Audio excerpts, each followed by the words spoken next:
राधे राधे दोस्तों। ओम श्री हरि। दोस्तों, आज मैं आपको मार्गशीर्ष माह में पढ़ने वाली मोक्षदा एकादशी की कथा सुनाने जा रही हूँ।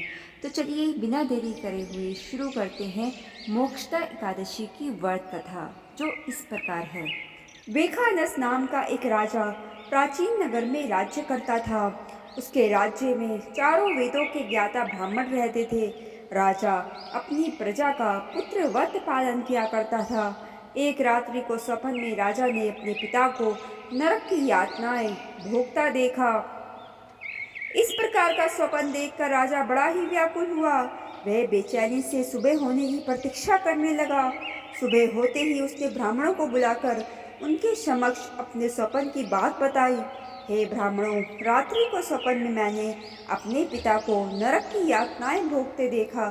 उन्होंने मुझसे कहा कि हे पुत्र, मैं घोर नरक भोग रहा हूँ, मेरी यहाँ से मुक्ति कराओ।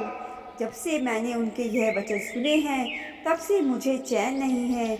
मुझे अब राज्य, शोक, ऐश्वर्य, हाथी, घोड़े, धन, स्त्री, पुत्र आदि कुछ भी सुखदायक प्रतीत नहीं हो रहे हैं। अब मैं क्या करूं? कहाँ जाऊं? इस दुख के कारण मेरा शरीर तप रहा है। आप लोग मुझे किसी प्रकार का तप, दान, व्रत आदि बताएं, जिससे मेरे पिता को मुक्ति प्राप्त हो। यदि मैंने अपने पिता को नरक की यातनाओं से मुक्त कराने के प्रयास नहीं किए, तो मेरा जीवन निरर्थक है। जिसके पिता नरक की यातनाएं भोग रहे हों, उस व्यक्ति को इस धरती पर सुख भोगने का कोई भी अधिकार नहीं है। हे ब्राह्मण देव, मुझे शीघ्र ही इसका कोई उपाय बताने की कृपा करें। राजा के आंतरिक दुख की पीड़ा को सुनकर ब्राह्मणों ने आपस में विचार विमर्श किया। फिर एक मत होकर बोले, हे राजन, वर्तमान, भूत और भविष्य के ज्ञाता पर्वत नाम के एक मुनि हैं। वे यहाँ से अधिक दूरी पर नहीं हैं। आप अपनी ये व्याधा उनसे जाकर कहें, वह अवश्य ही उसका कोई सरल उपाय आपको बता देंगे। ब्राह्मणों की बात मान राजा मुनि के आश्रम पर गए। आश्रम में अनेक शांतचित योगी और मुनि तपस्या कर रहे थे।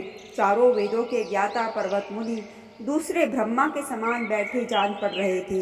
राजा ने उन्हें दंडवत प्रणाम किया, अपना परिचय दिया। पर्वत मुनि ने राजा से कुशल क्षेम पूछी। तब राजा ने बताया, हे मुनिवर, आपकी कृपा से मेरे राज्य में सब कुशल है, किंतु मेरे समक्ष अकस्मात ही एक समस्या आ खड़ी हुई है, जिससे मेरा हृदय बड़ा ही अशांत हो रहा है। फिर राजा ने मुनि को व्यथित हृदय से रात में देखे गए स्वप्न की पूरी बात बताई और फिर दुखी स्वर में बोला, हे महर्षि, अब आप कृपा कर मेरा मार्गदर्शन करें कि ऐसे में मुझे क्या करना चाहिए।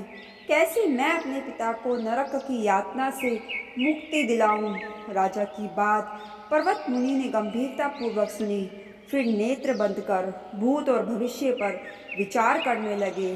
कुछ देर गंभीरता पूर्वक चिंतन करने के बाद उन्होंने कहा, राजन, मैंने अपने योग्य बल के द्वारा तुम्हारे पिता के सभी कुकर्मों का ज्ञान प्राप्त कर लिया है। उन्होंने पूर्व जन्म में अपनी पत्नियों में भेदभाव किया था। अपनी बड़ी रानी के कहने में आकर उन्होंने अपनी दूसरी पत्नी को ऋतुदान मांगने पर नहीं दिया था। उसी पाप कर्म के फल से तुम्हारा पिता नरक में गया है। यह जानकर बेखानस ने याचना भरे स्वर में कहा, हे ऋषिवर, मेरे पिता के उद्धार का आप कोई उपाय बताने की कृपा करें। किस प्रकार वे इस पाप से मुक्त होंगे। इस पर पर्वत मुनि बोले, हे राजन, मार्गशीर्ष मास के शुक्ल पक्ष में जो एकादशी होती है, उसे मोक्षदा एकादशी कहते हैं। यह मोक्ष प्रदान करने वाली है। आप इस मोक्षदा एकादशी का व्रत करें और उस व्रत के पुण्य को संकल्प करके अपने पिता को अर्पित कर दें। एकादशी के पुण्य प्रभाव से अवश्य ही आपके पिता को मुक्ति होगी। पर्वत मुनि के वचनों को सुनकर राजा अपने राज्य को लौट आया और परिवार सहित मोक्षदा एकादशी का विधि पूर्वक व्रत किया। इस व्रत के पुण्य को राजा ने अपने पिता को अर्पित कर दिया। इस पुण्य के प्रभाव से राजा के पिता को सहज ही मुक्ति मिल गई। स्वर्ग को प्रस्थान करते हुए राजा के पिता ने कहा, हे पुत्र, तेरा कल्याण हो। इतना कहकर राजा के पिता ने स्वर्ग को प्रस्थान किया।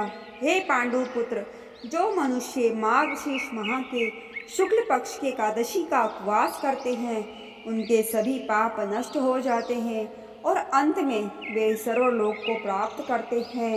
इस उपवास से उत्तम और मोक्ष प्रदान करने वाला कोई भी दूसरा व्रत नहीं है। इस कथा को सुनने व पढ़ने से अनंत फल प्राप्त होता है। यह उपवास मोक्ष प्रदान करने वाला चिंतामणि के समान है, जिससे उपवास करने वाले की सभी मनोकामनाएं पूर्ण होती है। हे अर्जुन, प्रत्येक मनुष्य की प्रबल इच्छा होती है कि वह मोक्ष प्राप्त करे। मोक्ष की इच्छा करने वालों के लिए मोक्षदा एकादशी का यह उपवास अति महत्वपूर्ण है।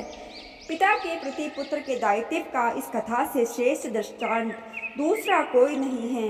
अतः भगवान श्री हरि विष्णु के निमित्त यह उपवास पूर्ण निष्ठा व श्रद्धा से करना चाहिए। दोस्तों, यह पिता के प्रति भक्ति और दूसरों के लिए पुण्य प्राप्ति अर्पित करने की श्रेष्ठ और पवित्र कथा है। इसका उपवास केवल उपवास करने वाले मनुष्य का ही नहीं, अपितु उसके पितरों का भी भला करता है। अपने किसी सगे सहोदर मित्र बंधु को भी इस उपवास का फल अर्पण करने से उसके भी पापों व क्लेशों का नाश हो जाता है। तो दोस्तों, ये थी मोक्षदा एकादशी की व्रत कथा। इस कथा को ज़्यादा से ज़्यादा लोगों में शेयर करना बिल्कुल मत भूलिएगा। ओम श्री हरि।